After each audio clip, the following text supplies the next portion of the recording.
Magandang araw mga kaibigan. Bigyan natin ng reaction opinion itong Facebook reel posted by Mark Liguis. Opinion ito ni Attorney Libayan, isa sa mga paborito kong DDS vlogger.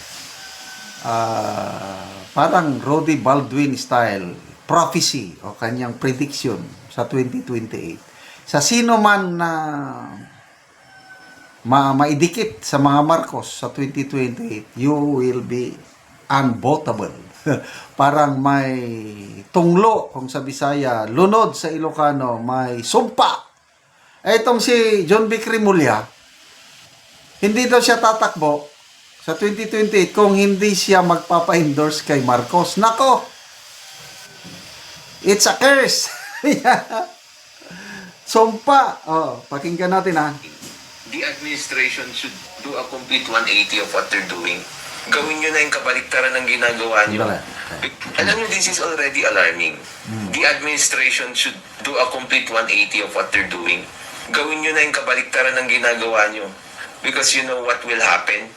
Come 2028, Marcos will be the curse. Curse. Ang ibig sabihin ko doon, kapag na-relate ka sa Marcos, sa 2028 elections, you will be unvotable. Mark my words. Mga bats natin, marami akong prediction na ginagawa. These are actually educated guesses, educated predictions na may halong, anong tawag doon? Rudy Baldwin. The curse will be the name Marcos. You will be unvotable. You know why? The house of cards will crumble down. Pag mauubos na yung pondo, wala nang pang-propaganda, lalabas na yung tunay na kulay, may expose lahat.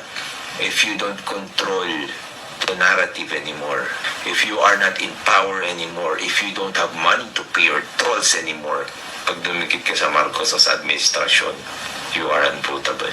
Itong nakikita natin na ito, this is just the surface. Surface lang to, ibabaw lang ito mga kabatas natin.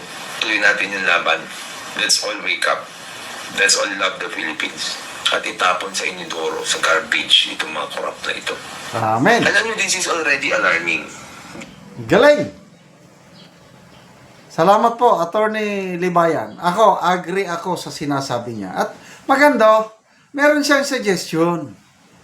Marcos administration, 180 degrees na kayo. Kung anong ginagawa nyo ngayon, stop it. Gawin nyo ang kabaliktaran. Anong ginagawa nila ngayon? Yan, talamak ang korupsyon. So, i-stop nilang korupsyon. Yung investigation kunuhay, ICI, Blue Ribbon, nakikita na may pinagtatakpan. Stop it. Ipurso ang tunay na transparency, accountability sa pag-imbestiga. Ipakulong ang dapat makulong. Nako, ang taong bayan, bibilib sa inyo at maniniwala sa inyo. Kailan kung ituloy nyo yan? I don't know. Ano pa? Yung takbo ng economy. Bagsak na bagsak ang ating ekonomiya. Tourism, bagsak na bagsak. Tapos yung tungkol sa freedom of speech, tinatakot ang mga nagsasalita laban sa gobyerno. Sa pakiusap ni Auntie Claire, huwag naman kayong mag-rally kung may bisitang Pangulo. Ini-stop nilang mga rally. May doon ata sa Cebu, kailan ba yun? Nung may ASEAN Foreign Ministers conference doon, meeting. Nag-rally yung mga tao. Nako, dinisperse ng pulis. May mga inaresto. Ano ba yun? Pabayaan nyo silang mag-rally? That's part of democracy. Sinasabi ni Senator Tolpo na may demokrasya sa Pilipinas. Freedom of expression. Si Commodore Tariela, yung ginawa niyang katatawanan picture o mukha ng Chinese president, freedom of expression daw yun. Bakit itong mga magrarally? Ipagbabawal. Selective. Takot kayo, pabayaan nila mag-rally kung Tama ang ginagawa nyo? That's normal in a democratic country. Rally-rally. Basta lang, huwag manggulo. Set the boundaries. Diyan lang kayo mag-rally. What's the problem? Kailangan, dinidisperse nyo ang mga nagrarally dahil lang sa may ASEAN foreign ministers, ano? Takot kayo. May post si Joey De Vibre somewhere in Batangas ata. Hinold daw sila ng mga pulis. Baka daw mag-rally. Ibig sabihin, hindi pinapayagan mag-rally. Ano ba? Demokrasya pa ba tayo? O silent martial law na? So, sana nga ma-realize ng administrasyong ito na yung ginagawa nila ngayon hindi maganda. Baliktarin lang. Gawin nyo ng tama at mamahalin kayo ng taong bayan. At susunod sa iyo, ang taong bayan, maniniwala ang taong bayan, bubutuhan ang kandidato nyo sa 2028. Kaya, believe din ako kay John Vic Rimulya. Yung loyalty niya, yung tiwala niya sa Marcos. I will not run if the president will not endorse me. Ang galing naman nitong si Ces Drilon. With that negative ratings. Anong silbi ng endorsement ng Pangulo na ang ratings niya negative na? Ay, wala lang. Tumawa lang siya. Pinaka-latest survey ng SWS. Ang Pangulo, previously, may positive 7% pa siya noong, I think, September 2025. Latest survey, November of 2025, negative 3 na ang kanyang net satisfaction rating. Samantala, ang BP Sara, noong September, may positive 25 na. Itong November 2025, pinaka-latest, naging 31, positive 31 pa. Di ba? Layo.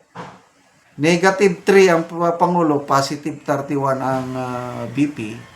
Kaya nagtataka itong si Doris Bigonya, bakit sobrang popular si BP Sara na kaliwat kanan naman ang mga kaso na isinasampa sa kanya, ang taong bayan di pa rin madala, hindi maniwala na korap ang Vice Pangulo, naniniwala pa rin sa kanya. Ay, nako. So, salamat po, Attorney Libayan. Mga kaibigan, salamat sa inyong pagsubaybay sa ating channel. Nakakatulong kayo ng malaki sa tribong Talandig ng Bukidnon dahil ang income natin sa channel na ito is pantulong sa tribo. Namimigay tayo ng libreng yero at pako para makapagpatayo sila ng mas maayos na tirahan. Panoorin nyo ang video na ito. Muna ni ang yero abot na gyud kadtong itabang sa mga tao nga nagkinahanglan og tabang kadtong mga daot na ilang balay. So muna ni siya 450 kay yero ang gi-deliver. So muna ni sila ang matagaan og yero.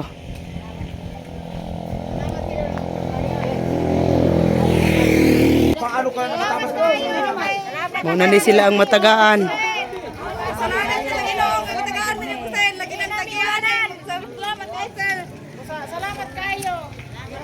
Salamat kayo sa mga nakatagragyod. Kailangan mo sa dugangan pa. Nakacheck pa na lang.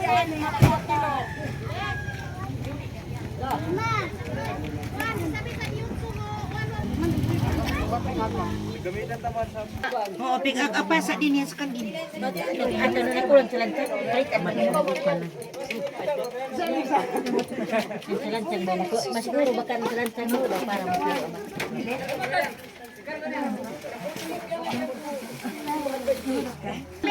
Sana dia kang mabadjitan na sa India. Yo, de baso ba pasto ko.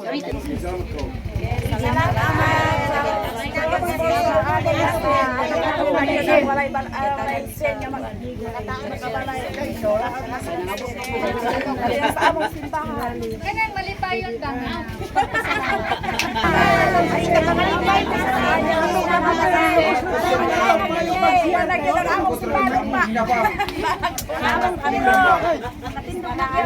Ayaw pangatop sa siya. Pangatop na gid kay nasunod nila ka.